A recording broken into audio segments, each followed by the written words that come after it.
By the third or fourth time you return, it's just goddamn stalking at that point. Donkey Kong Country Returns. I just kind of want to talk about how this game, out of all games, is just the one that just keeps getting re-released. It is crazy how many times Nintendo has put this game out. And this isn't even all of them. But I mean, to be honest, I can't even really blame them because, like, this game is absolutely incredible. You know, the Donkey Kong Country series is definitely one that kind of has to grow on you, I think. You know, like, it is kind of a hard game when, like, oh, all you've played are, like, you know, 2D Mario games throughout your life, to just jump into Donkey Kong Country and be like, oh yeah, this all feels great. I think any newcomer can see how high quality of a game it is, but, you know, I've just seen so many people say, like, oh yeah, I tried Donkey Kong Country or Donkey Kong Country Returns or Tropical Freeze, and, like, yeah, it's a good game. It's just not really my thing. I don't really like how Donkey Kong feels, you know, stuff like that. And believe me, I definitely understand. You know, Donkey Kong moves in a very particular way in this game. There is definitely a rhythm to his movement. You know, he has a much different momentum to, you know, how he starts, stops, runs, compared to, like, Mario or, like, even, like, Kirby, Yoshi, whatever, in any of Nintendo's other 2D platforming series. But once you get in the swing of things and you understand the flow of these games and how collectibles are hidden and just how enemies are placed, like, this game just feels so damn good. It is so satisfying and fun to plow through, to the point where, like, yeah, at this point, like, I don't really feel like this game is, like, that difficult. Now, I've already played through this game probably like 3-4 times at this point, and believe me, the first time I played, yeah, it was damn difficult. Same with Tropical Freeze on the Wii U. Like, first time I played that, I was struggling big time. But then, you know, the second time I played that game and this game, like, it all just made a lot more sense. And it's not necessarily because, like, oh, I remember how the platforms go or like how the level designs are, because, you know, quite frankly, like, the second time I played this game was like years later. Once you kind of understand the general way these Donkey Kong Country games are designed and how they feel, it becomes like a challenging experience, but not overly difficult how I think a lot of reviews make it out to be. But what's the deal with this game right here? Well, this game released in 2010, and it was revealed at E3 of that year as Retro Studios' next big project.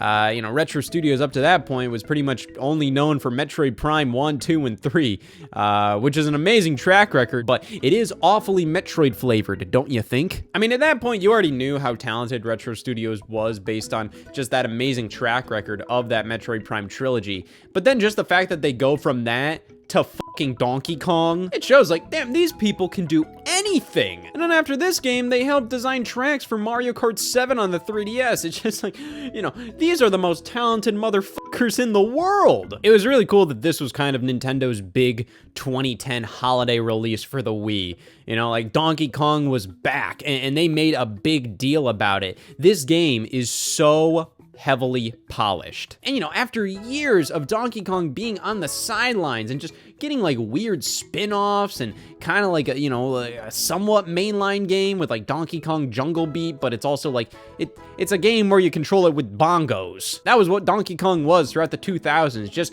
bongo fodder. They developed the DK bongos for the GameCube. That was pretty much this character's entire reason for existence back then. They did random spin-offs like DK King of Swing and Jungle Climber. It's just like, you know, whatever. Donkey Kong Barrel Blast. Oh, joy! The Donkey Kong series was in a weird place. You know, it wasn't dead by any means. Like, you know, Nintendo was pumping out a ton of Donkey Kong related products and everything.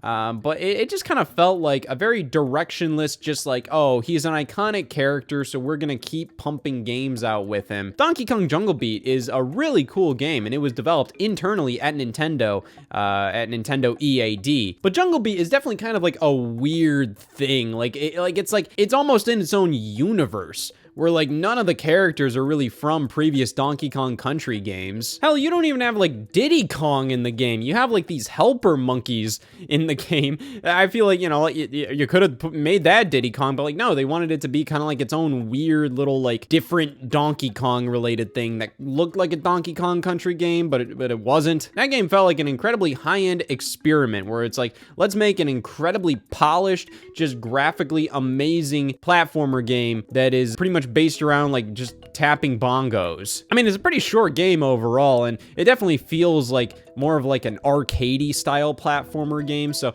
you know, it almost feels like something where like you could imagine seeing that in like a Dave and Buster's, just like a giant Donkey Kong Jungle Beat arcade game with giant bongos that you have to smack around to do anything with. Pretty cool gimmick, but you know, that's what Donkey Kong was during this era, just a giant ass gimmick. And the loss of Rare definitely didn't help things. You know, the original developer of Donkey Kong Country 1, 2, and 3 on the Super Nintendo, Donkey Kong Land, Donkey Kong 64. They designed this modern version of Donkey Kong that was used for like decades after. They pretty much took Donkey Kong from the arcades and put him in the jungle, and like that is what Donkey Kong is really all about now. Yeah, sure, there's always like references to the original arcade game, but for the most part, Rare pretty much created Donkey Kong as we know him today. Like the Nintendo version of Donkey Kong, the one from the arcade, that doesn't even matter anymore. And when Rare got bought by Microsoft in the early 2000s, even though they had like a couple of Donkey Kong related projects in the works, and even though they were also all spin-offs, it was like Donkey Kong Racing on the GameCube, Diddy Kong Pilot on the Game Boy Advance, Donkey Kong Coconut Crackers, all of those games got canceled or retooled into different IPs. Like Diddy Kong Pilot became Banjo Pilot, Donkey Kong Coconut Crackers became It's Mr. Pants. Thank God we got that. But after that Microsoft acquisition, Rare wasn't really gonna make like a brand new mainline Donkey Kong game.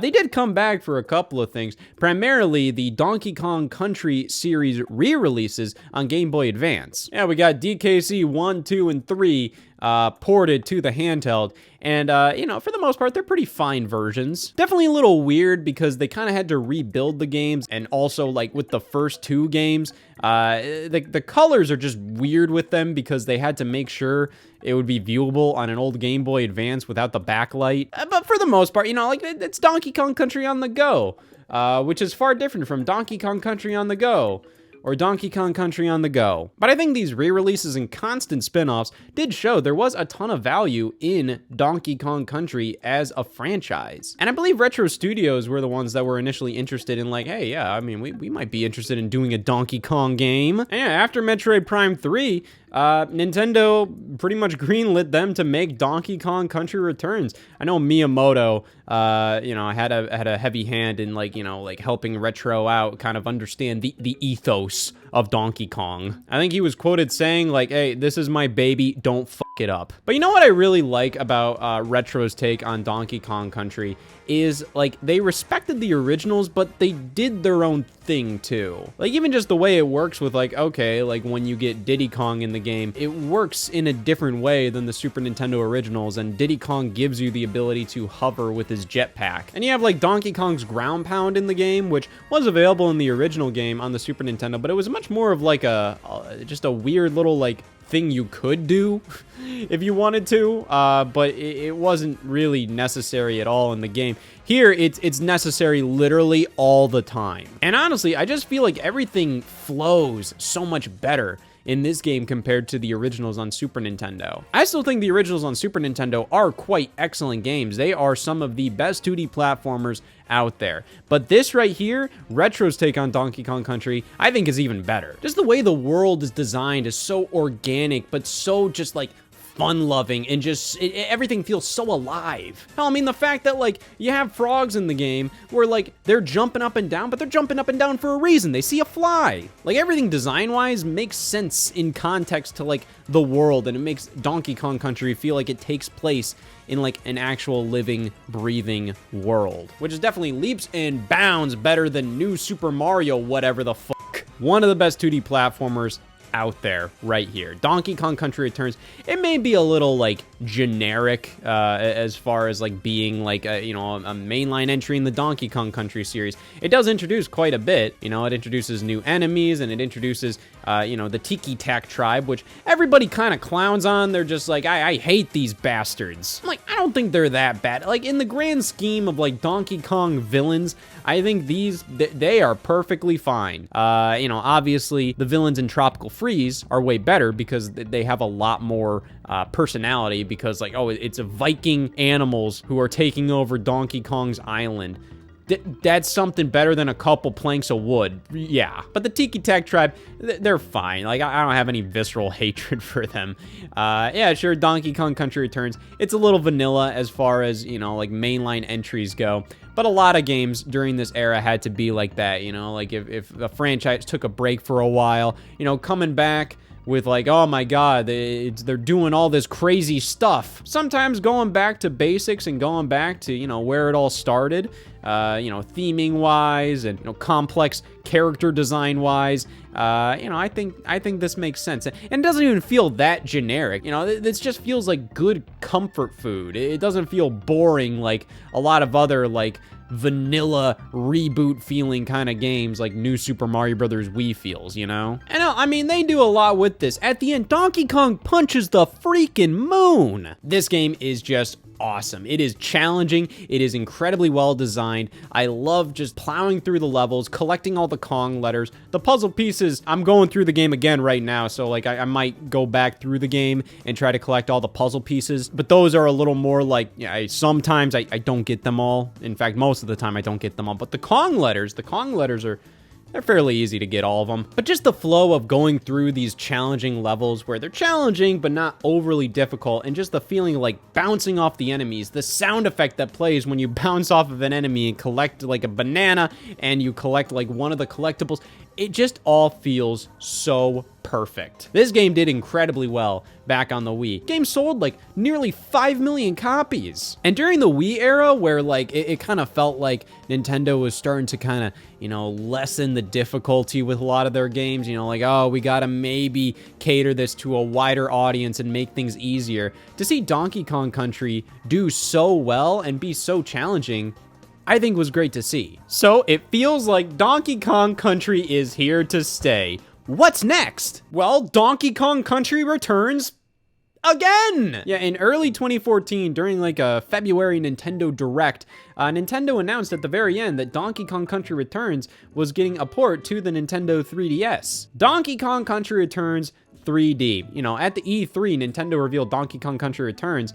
They also revealed the Nintendo 3DS. So the idea that like, okay, they're putting out this Wii game and then a couple years later, they're putting it out on the handheld they revealed right alongside it, that was really cool. And this is a game that like, okay, you know, it makes sense that it would run on 3DS, but it also feels like, damn, that is impressive, because DKC Returns is a phenomenal looking Wii game. It looks and runs great. And everything is pretty complex. Like, there's a lot of layers to the backgrounds and all these 3D models going on, and just a lot of really cool stuff. So to see this game come to 3DS was definitely really cool, and opened up a lot of possibilities in my head, at the least, of like, hey, what other Wii games could potentially come to the 3DS? Well, I think it was pretty interesting that we got Kirby's Epic Yarn in 2019, like years down the line, because that game came out right alongside Donkey Kong Country Returns in 2010 on the Wii. And then we also got Xenoblade Chronicles on the new 3DS.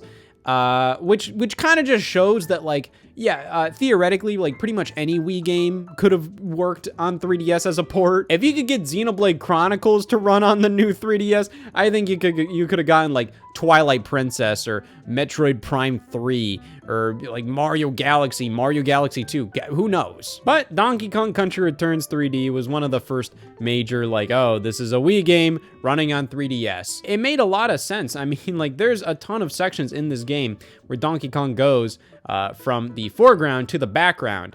And, you know, that just works really well with the 3D effect of the handheld. And this launched in May of 2013, like a month before they actually announced the next Donkey Kong Country game developed by Retro Studios, Tropical Freeze, which definitely didn't do that game any favors. Tropical Freeze always had bad luck when it came to when it was revealed and how it was revealed, when they'd put out new trailers or any news regarding it. It always just kind of felt like it always kind of got like the rotten end of the stick. Because when that game came out, it kind of felt like we just got Donkey Kong Country Returns 3D. I'm not necessarily like hankering for a brand new one right now. Especially when the Wii U at that time kind of needed like brand new, just jaw-dropping experiences, and it's just like, okay, here's a new Donkey Kong. But for what it was, Returns 3D did exactly what it needed to do. Now, there were a couple of drawbacks to this release, which they all kind of boil down to just the presentation. You know, like, it doesn't look as nice as the Wii game, and it's not as smooth. It runs at 30 frames per second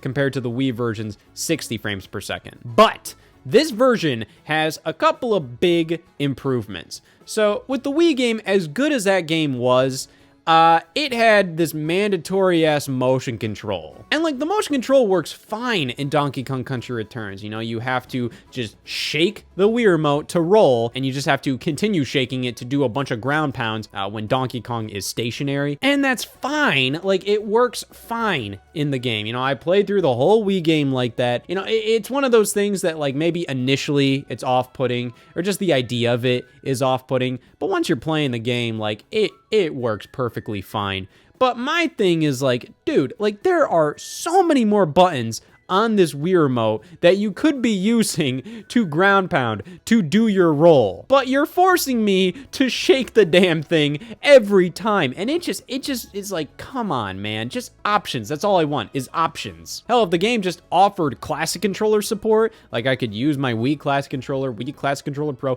GameCube controller, whatever, like, that would have been perfect. But no, like, that's how a lot of Nintendo games in this era were. Not many Nintendo published games even used the Classic Controller or GameCube controller. Pretty much it was like Smash Brothers, Mario Kart, a couple of other games here and there, but a lot of the games that really did need options, they just didn't give them. Thankfully, Donkey Kong Country Returns 3D removes all the motion control, which is good that, you know, they don't have you shaking your handheld every time you want to roll in the game. Just replaces it with standard button presses. Just hit X or Y, and you know, it's so much better. Feels like an actual video game now. That was a flaw with the Wii game that, like, I could always live with, but it was always like a flaw. Like, even if you liked the motion controls, even if you were like, God damn, like I'm just eating these motion controls up for lunch every day. You have to admit, just not having an option to just not play with them is ridiculous. This just feels far more natural, like, you know, like I said, like we're an actual video game now. In addition to, like, the 3D effect and, you know, the button controls, I also introduced a brand new difficulty mode, which is, you know, easier. The new mode isn't, like, easier to the point that it's like a baby mode or anything like that. I think it's just nice to have an extra option. It gives you, like, an extra hit point, and you get some extra items in the shop that you can use that may make the experience a little more tolerable. I think that's how I played this game initially. So I initially tried it out on Wii first, but then, you know, a couple years later when I got the 3DS version, this was how I played through the game and beat it initially. And I do think that definitely helped me understand kind of like how these Donkey Kong Country games kind of flow and work. But definitely I think the most substantial addition is that there's actually new levels in the game. This version was developed by Monster Games, who did Excite Truck and Excite Bots, which I felt like Nintendo was kind of prepping them to become like the next Donkey Kong studio, I guess, because they developed the port for this, and then they also co-developed Donkey Kong Country Tropical Freeze on the Wii U with Retro Studios. Like, they helped out with that. And then they also did the port of Xenoblade Chronicles 3D on the new 3DS. So I felt like Nintendo was kind of prepping them to become like not only the Wii port studio to 3DS, but also like the secondary Donkey Kong studio. And then after Xenoblade 3D, that team pretty much just made nothing but NASCAR Heat games and was acquired by the company iRacing. So that's not gonna happen, I think. But I think Monster Games did a great job with this port and the new levels included. They're actually based on scrapped levels from Retro Studios, and they're actually at the very end of the game now. But it just makes this port like really, really quality. I mean, not only do you get brand new content, you get some more options, you get some fixes from the Wii game.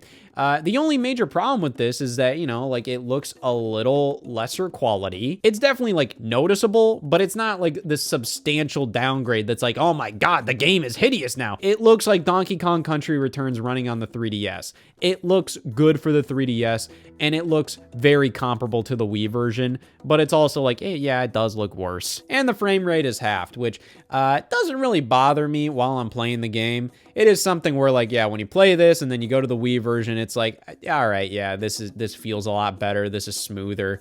You know, I'd rather play the Wii version sometimes. But I'd say, by and large, the 3DS version is the definitive version of this game. Until, well, I don't actually know, man. So there's actually a version of Donkey Kong Country Returns before this one. It was actually released for the NVIDIA Shield in China only. So yeah, NVIDIA supplied the chip for the Nintendo Switch. So, you know, it's Nintendo and NVIDIA had a partnership with this thing. And I think a part of that partnership, Nintendo gave NVIDIA the rights to sell a couple of Wii/GameCube games, kind of like ported in HD for the NVIDIA Shield in China only. Now, I'm not gonna act like I know literally like everything about this thing, because these are pretty obscure ports of all of these games. They did New Super Mario Bros. Wii, Punch-Out, Twilight Princess, and Donkey Kong Country Returns. Now, why did they do this? Well, I think at the time, I don't believe Nintendo was selling the Switch in China, and like selling stuff in China like that is like a whole can of worms. Like that's why Nintendo had to like introduce this company IQ back in the day. Like that was just how Nintendo was able to get some of their games and consoles into that country. But through a deal with NVIDIA, and also I'm sure it's kind of like a, hey, like you're helping us out with the Switch, we can maybe give you some of our games to release on the NVIDIA Shield in China. So, you know, hey, we're not selling these games in China right now. Maybe, I don't know. Again, like, I don't know what the hell I'm talking about half the time. Which that'll help Nintendo, and that'll help NVIDIA maybe sell the Shield a little more. I don't know. I don't really think this whole thing worked out that well, because only a handful of games ever released this way, and one of them, Mario Kart Wii, was planned to release, and that never did. But it's definitely really strange, because a lot of the games that released are pretty much just like HD emulations of the Wii game. Like they pretty much just look like if you ran these Wii games in like Dolphin, but they replace any motion controls with button control. So it's just like you have Mario Galaxy, New Super Mario Bros. Wii. You know, honestly, I feel like it turns out that the Chinese NVIDIA Shield version of New Super Mario Bros. Wii is the definitive version of that game, considering you don't have to shake the damn Wii remote every 10 seconds. Plus, it's in HD. It looks nicer. And Donkey Kong Country Returns was one of the games they did in 2019. It was actually the last Nintendo game released for the NVIDIA Shield. And yeah, this was kind of an interesting version, because it was still the Wii game. It didn't have any of the content from the 3DS version. You don't have the new difficulty or anything. It is literally the Wii game, but with traditional button control and in 1080p, 60 frames per second. So hey, that's at least something. But I do find it interesting that it turns out like a handful of these NVIDIA Shield games that they released ended up coming out officially on Nintendo Switch. Primarily, it's Mario Galaxy, which released via the Mario 3D All-Stars collection, and Donkey Kong Country Returns, which, yeah, this finally released on the Nintendo Switch. It was revealed in 2024, and it released the same day the Nintendo Switch 2 was announced, which just kind of meant Nintendo threw this under the bus. Who the hell was going to talk about this game when it came out? Especially considering pretty much all of the talk about this game before it released was pretty much entirely negative. So when this game was revealed, like, we hadn't gotten a new Donkey Kong game since Tropical Freeze in 2014. So it had been like 10 straight years. And this is one of those like remasters Nintendo released around that time that kind of just felt like it was trying to like coordinate with other stuff they were doing. Like, you know, like why else did they put out Luigi's Mansion 2 HD? Why else did they put out this? Probably because like, oh yeah, they're doing Universal Studios Super Nintendo World. A Donkey Kong section opened in 2024. The Mario movie was big, so we gotta put out a new Luigi's Mansion something something. So let's just put out an HD remaster of 2. It just kind of feels like those remasters were put out to just kind of coordinate with other things they were doing, rather than actually like supply the Nintendo Switch with games that really kind of supplement its library. And I think it's rich for me to complain about this, because I love this game, and I really loved how, you know, it did come to Nintendo Switch. And overall, at the time, like, yeah, I would take any port of a game to this console. You know, it's just great to have, like, oh, all these classic games available on one thing, especially if it's gonna be in HD with some enhancements here and there. But, you know, it just makes me think about other, like, Wii games or other 3DS games that I think would have been a more worthwhile remaster to invest in. You know, because yeah, we already have Luigi's Mansion 3 on the Switch. We already have Donkey Kong Country Tropical Freeze on the Switch. But here's the thing, I will say, at the very least, these are definitely kind of like different games from, you know, like the other games that are available on the console. So in Luigi's Mansion's case, you know, Luigi's Mansion 3 is like a full-blown home console game. Like, that is like such a massive game, while Luigi's Mansion 2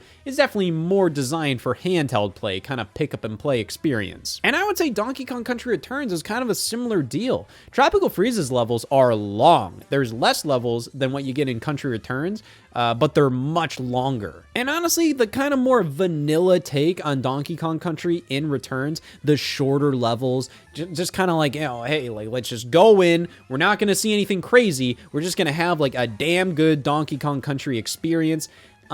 You know, that's valuable. It almost feels like just like a really good comfort food, this game. While, you know, Tropical Freeze feels like this elaborate fine dining meal. But, you know, both have their place. You know, I love really good comfort food, and that's what this game is. You know, and I think it works really well for handheld play.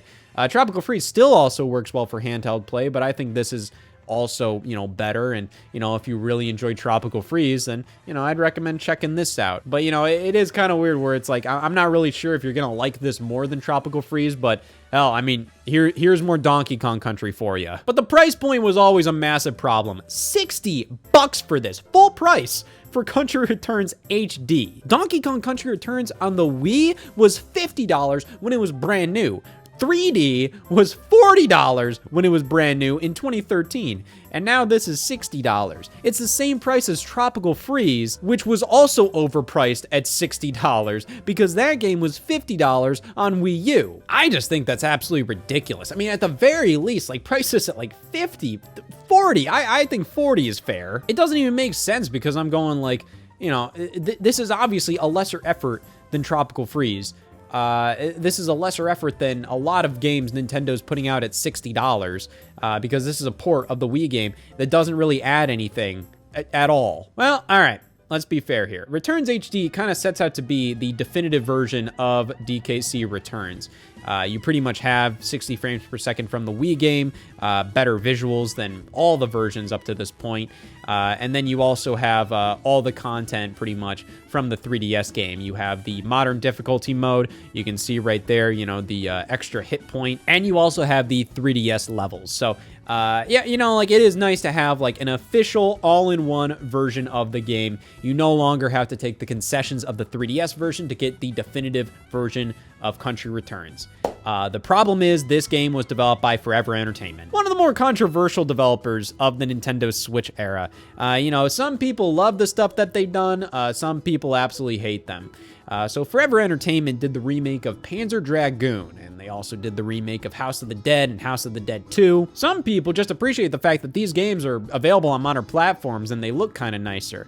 Other people notice how these games kind of have a problem when it comes to the attention to detail with certain things. I mean, yeah, it was just something when the Panzer Dragoon remake came out, like, yeah, it's Panzer Dragoon, but it just had like a couple of weird problems that just made it like, yeah, this is kind of like a C-grade remake. And the same can be said about House of the Dead. Like, it's all there. It is like, hey, like, these are competent developers for sure, but it just feels like they don't go all the way. But at one point, it was actually announced that Nintendo and Forever Entertainment got into a partnership where, you know, Forever Entertainment would be doing something with Nintendo. And this is, you know, the project that they were talking about there, Donkey Kong Country Returns HD.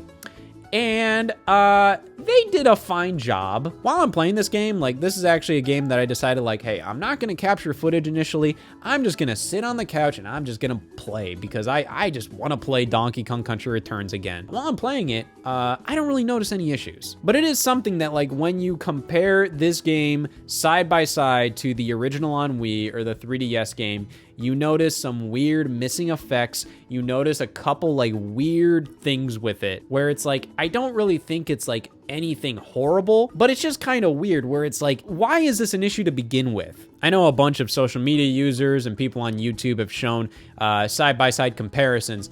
And yeah, there's a couple of elements, especially prior to launch, that were like, what the hell is going on here? But while playing, I'm gonna be honest, I don't really care. I feel like I'm splitting hairs by going like, yeah, I can see it when you do a side-by-side comparison, like, oh, that looks kind of weird, or that looks off. But you know, while I'm playing, like, do I notice anything? No, not really. I'm honestly just kind of enjoying playing Donkey Kong Country Returns in a higher resolution.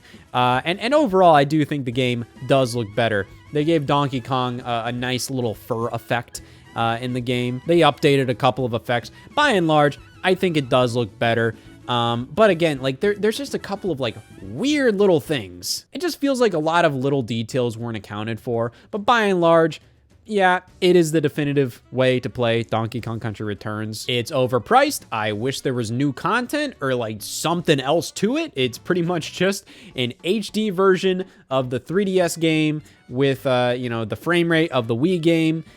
Some things are a little weird, but honest to God, while playing the game, while actually enjoying the experience, none of these problems affect me whatsoever. It's still Donkey Kong Country Returns. It's the definitive version, and I love it dearly. As much as it's kind of like, why the hell did they re-release this game multiple times? You know, I mean, looking back at it, they've always done that with Donkey Kong Country games. Donkey Kong Country 1 was re-released on the Game Boy Color, and then on the GBA, and then on the Wii Virtual Console, and Wii U Virtual Console, new 3DS Virtual Console, on NSO. Like, it's just... It's what they do with these games. They re-release them constantly, and I'm honestly pretty happy that with a name like Donkey Kong Country Returns, they're okay re-releasing it so many times. It's one of those things where I almost feel like that title would like stop them from doing it because it is so like context sensitive to, oh yeah, Donkey Kong Country has been gone for a while. It's like, no, by the 4th time they re-released it, it's like, yeah, they're just telling you it returned. You can return from the store after like 5 minutes. You're still returning, so it's just like, yeah, sure, it returned after no wait at all. But yeah, I love this game so much. It is so much fun to just blast through. One of the best 2D platformers of all time, right alongside Tropical Freeze, which is one of the best 2D platformers of all time. Retro Studios knows damn well how to make a 2D platforming Donkey Kong Country game after 2010. And Nintendo sure as hell knows how to milk the fuck out of it.